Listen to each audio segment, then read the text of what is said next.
It may look like a Samsung Galaxy S4, but the Galaxy S4 Mini is different in a lot of ways. I'm Aaron Baker from PhoneDog.com. It's the full review of the Galaxy S4 Mini. Let's take a look at this phone and see how it compares to the Galaxy S3 and the flagship Galaxy S4.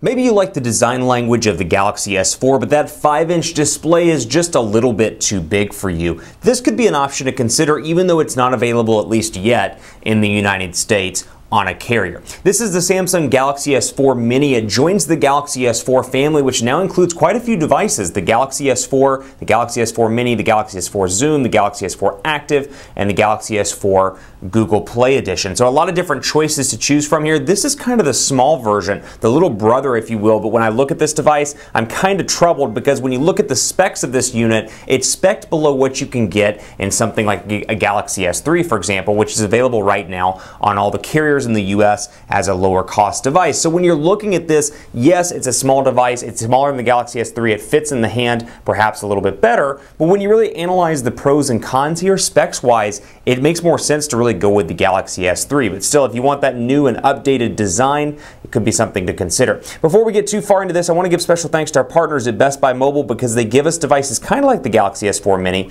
for use in our One Paw Bandit giveaway game. When you walk into their store, they're going to help you get set up with a device that matters most to you and that you're looking for and that'll work best for you. It's part of their walkout working program, and they're unbiased as well, which makes them really great to work with at Best Buy Mobile. I'm going to turn on brightness here. Brightness is already turned on. We're going to set the timeout here so we can go through this video and not have to worry. But design-wise, looks very much like the Galaxy S4. Same design language with a power button on the right side, your micro USB charging port down here on the bottom. You got a volume rocker over on the left side, 3.5mm headphone jack up top, your IR blaster for watch-on capabilities, which do come on the Galaxy S4 as well. And then you've got on the back a camera, 8-megapixel camera, 1080p HD video recording, 1,900 milliamp hour battery here. You've got 1.5 gigabytes of RAM, a 1.7 gigahertz dual-core Snapdragon 400 CPU here, and a 4.3-inch display that's a QHD display, so 540 by 960 pixels. So not HD. If you're coming from something with HD, you immediately notice it. I will tell you that. I've been working with the Optimus G Pro,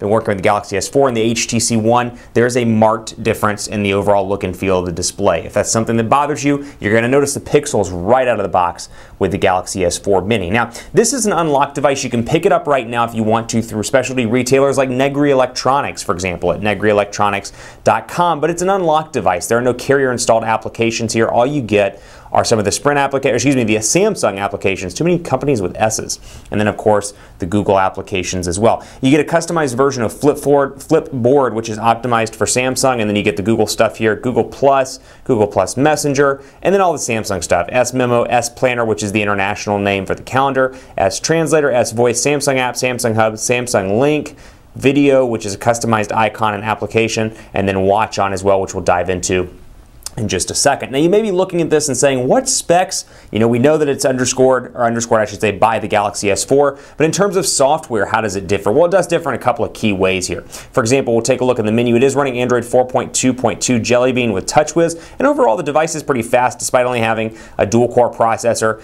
and 1.5 gigabytes of RAM. You'll notice little things on the international version versus the US versions. For example, instead of saying on and off, it has a circle and a line for on and off. So you get your typical network connections, your connect and share, and it's all separated by the tabs that we've seen on previous versions, My Device Accounts and more. Where you see some differences here, driving mode, which was actually just pushed out today to the Galaxy S4, but this on the Galaxy S4 Mini is a line item in the settings. So you get that. You get safety assistance as well, and all the typical stuff like blocking mode, power saving mode. But down here you'll notice smart screen and motions and gestures. So on smart screen you obviously get smart stay. So you can see that there and you can check it as you see fit. And then going back, you can see motions and gestures as well. So you get those, and those are on the Galaxy S4, so no real surprises there. What you're missing, though, is AirView. You do not get AirView options out of the box on this phone.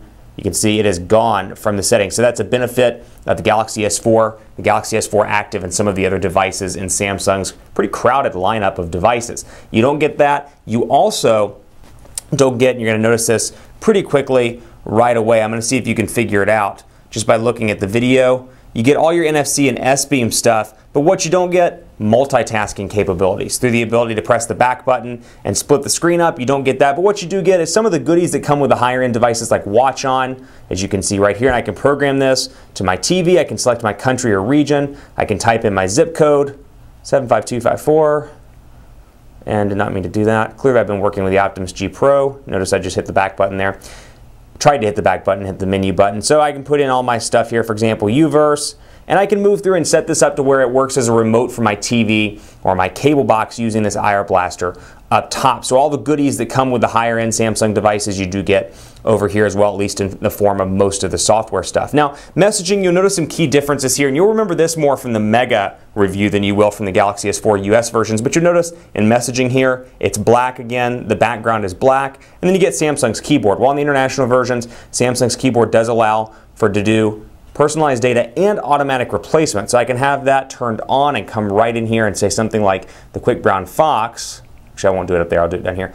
And I say W, what'll autocorrect to the. It does not do that on the US version of the keyboard, but it does do that on the international keyboard. Happy that it is, what is today? Tuesday. And you can see 4.3-inch display in action here. Portrait to landscape, all your transitions are going to be reasonably fast. The biggest challenge is coming from a 5-inch display or a 4.7-inch display. Really evaluate what you're coming from here and see if it's something you're interested in. But overall, Android 4.2 works nice and fast here. This is an international version, no LTE capabilities in the United States. So if you're using this on AT&T or T-Mobile, as you can see, you are regulated to non-LTE connectivity, so keep that in mind. HSPA Plus, as you can see running right up here, actually HSPA running right now. So a little bit slower speed. That said, if you're in a market like Dallas, you can get by pretty quickly or without any sort of issue. So you can see black background here. Again, international version. All of the US versions have switched over to the white background, as you can see by this Galaxy S4 here, for example, which I need to unplug from the charger. And we'll go ahead and take a look, and you can see what it looks like just in comparison. US versus international. We saw this on the Galaxy Mega as well. Like anything else in this space, though, the screen size is going to matter to you and matter to you alone. So if you want a 5.5-inch display, get a 5.5-inch display. If you want a 4.3-inch display, get a 4.3-inch display. Get what matters most to you. That said, I think after working with 5 inches and 4.7 inches, it becomes hard to go back to this, even though just a couple of years ago, 4.3 inches was considered the benchmark size. The reason why is because we've gotten into a lot of content creation in these days. 2013 is a crazy year for the kids. I don't mean that, I'm just giving you a hard time, but lots of content creation, browsing the web, using S Pens, checking out music videos, doing all kinds of stuff like that, and it becomes increasingly more nice, I should say increasingly nice, to have a big display. So, for example, browsing the web here, as you can see, it's decent on this, but you can really tell a difference between a 4.3-inch display and a 5-inch display. Even HD to non-HD aside, you can just tell a difference in the size. Keep it locked right here. We'll have part 2 coming up. We'll talk about the camera, talk more about the software, and we'll run those speed tests to see if this is worth getting over the Galaxy S3 or some of the other mid-range devices on the market. Stay tuned for part 2.